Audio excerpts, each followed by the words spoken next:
কি খবর জিহাদ? তোমার খুব টেনশন মনে হচ্ছে, তোমার কিছু হয়েছে নাকি? আরে ভাই আর বললেন না, বাড়িতে নানান সমস্যা, মা বাবার ঝগড়া। আরে চিন্তা করো না, সব সমস্যা দূর হয়ে যাবে। এটা খায়ো, আর যে চিন্তায় ভুগছে তাকে এটা দিও। ঠিক আছে।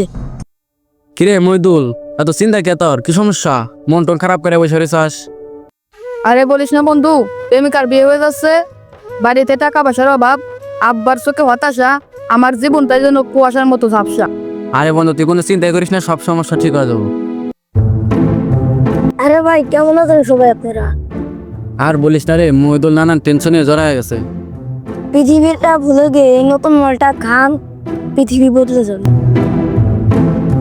বন্ধু এগুলা কিন্তু খাস না, এগুলো খালে কিন্তু পরিবার, আত্মীয় স্বজন, বন্ধু বান্ধব থেকে কিন্তু দূরে সরে যাবি। তোর ভবিষ্যৎটা কিন্তু বন্ধু অন্ধকার হয়ে যাবে, সাবধান, এগুলা থেকে বিরত থাক।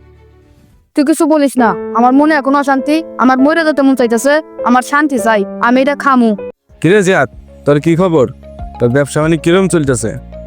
নতুন নতুন কাস্টমার জোগা, তোর যা দেওয়ার সব আমি দিমু। তুই পোলাবান দে, খাওয়ান শিখা। বুঝছোস, এলাকার পোলাপান যেভাবে নেশাবানি করতেছে, সবাই তো নষ্ট হয়ে যেতেছে, নেশায় আসক্তি হয়ে যেতেছে। এলাকার মুরব্বীরা প্রতিবন্ধী হয়ে গেছে, কেউ প্রতিবাদ করতেছে না।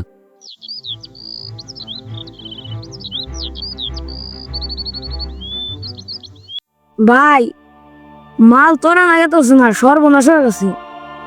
কুয়াশ কি এখন কে হইবো? এটা ছাড়া তোমার ভাল লাগে না? মাম্মা আমি তো চাঁদের দেশে ছিল পুরাই। আহ মামা, কি শান্তি পেলাম রে মামা।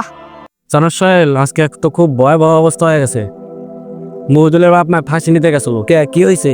মহিদুলের এই নেশাগ্রস্তর কারণে মহিদুলের তো অবস্থা খুবই ভয়াবহ। আমাদের এইভাবে চুপ থাকলে হবে না, আমাদের এই খারাপ কাজের বিরুদ্ধে একটা প্রতিবাদ করতে হবে। ওই দেখ সোহেল, দেখ ওরা গাঁজা খাইতেছে, দেখছাস? এখনই ওদের আমরা ধরি, আয়। এই তোরা এনে কি করতেছা? আমি তোদের এই শেষবারের মতো বলতেছি, তোরা নেশা ছাড়, তা না হলে তোদের দুজনের নাম লিস্টের প্রথমে থাকবে। মানুষ কিন্তু চুপ, আইন কিন্তু চুপ না।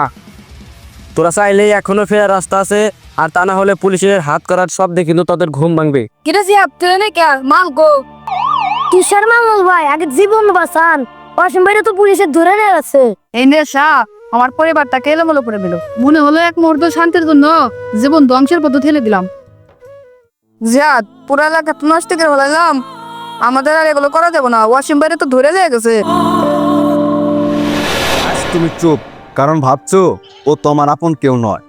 কাল যখন হবে তখন তখন যদি সেই মুখটি হয় তোমার ভাই, বন্ধুর, কিংবা তোমারই সন্তানের মুখ। জেগে ওঠো, গড়ে তোলো এমন এক প্রজন্ম যাদের হাত গড়বে জাতিকে নেশায় আশায়।